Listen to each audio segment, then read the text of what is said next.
Hi, I'm Lou Diamond Phillips, and I'll be playing the King in The King and I at KC Starlight, June 6th through the 12th.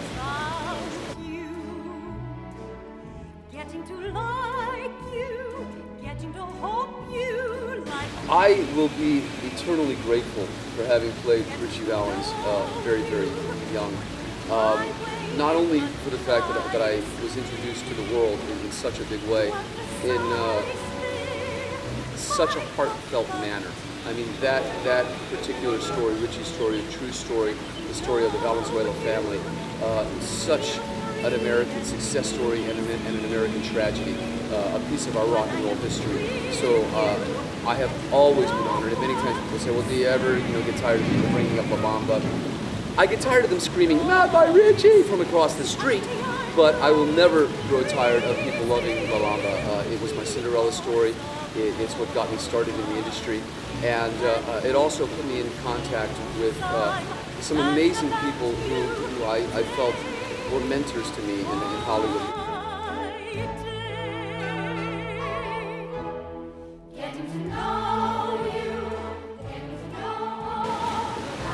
John, it's a very intelligent question. The sequel to the first Power.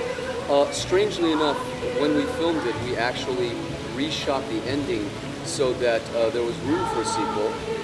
There had been one in the works, but I believe the creator, the writer and director, Robert Resnikoff, didn't take to directing so well. I don't think he was ready to go back into the war zone. So sadly enough, we've never done that.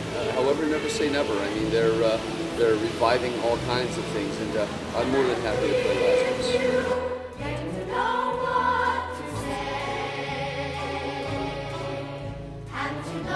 I'm very, very excited about this new pilot that I've just shot called Longmire, based on the Longmire detective novels written by Craig Johnson.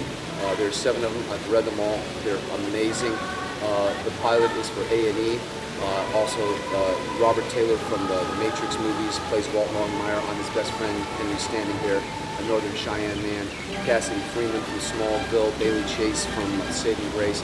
So we've got a stellar cast, and it was directed by Emmy-winning director Christopher Chulak, who did ER for so many years and is now doing Southland.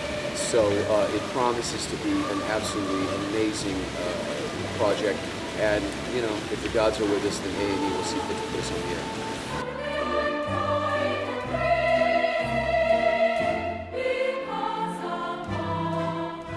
I'm the idiot that when I'm offered, The King and I, following Yul Brynner, or offering this television movie I did called The Angel and the Bad Man, that was John Wayne's, or the national tour of Camelot, with not just Richard Burton, but Richard Harris and Robert Goulet to follow.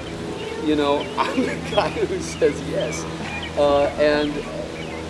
Stupidity certainly plays a part in that. But I also look at certain projects like The King and I or Camelot as American Shakespeare. They are our classics. They are meant to be revisited. They are meant to be revived, to have new life breathed into them. And many roles on stage, deserve that second look, and will change ever so slightly with the person playing them.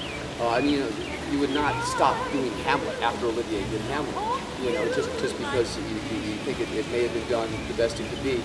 It's always open for interpretation, and the audience deserves, to see these productions fleshed out and presented to them, with new blood. And for that torch to be passed on from generation to generation. But my approach to it always is, I try to disregard what anyone else did in the past. I do not want to be a pale imitation of the people who did it before.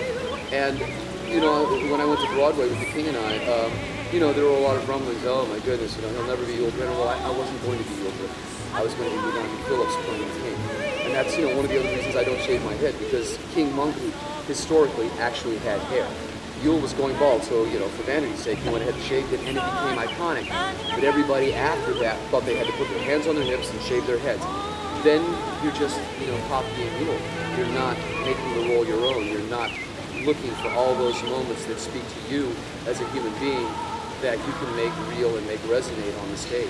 So what's wonderful is that you know, throughout the years of playing this, or even in playing King Arthur, people have appreciated what I bring to the table, and oftentimes I'm able to illuminate a little something different for them, and I think that's the excitement of live theater and of classic theater.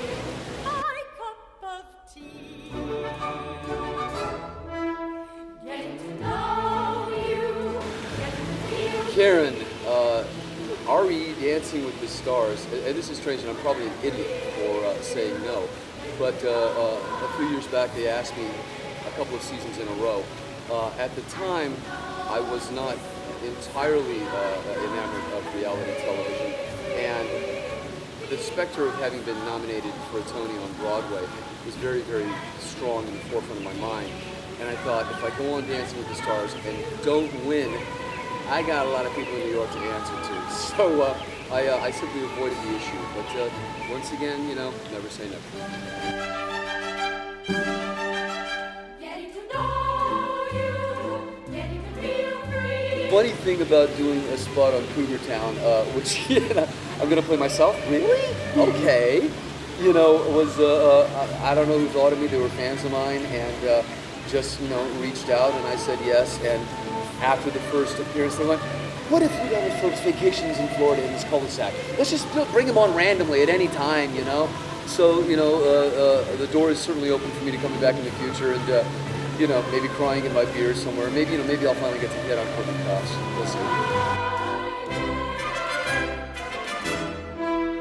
Getting to know you. My love for the theater began early, and I was bitten by the bug. I was a middle-class kid growing up, a Navy brat. I was not born into the industry. I did my first play in 6th grade when I was in the Philippines, actually. We ripped off Charlie Brown, wrote our own little production of it, and the sound of laughter and applause just got to me.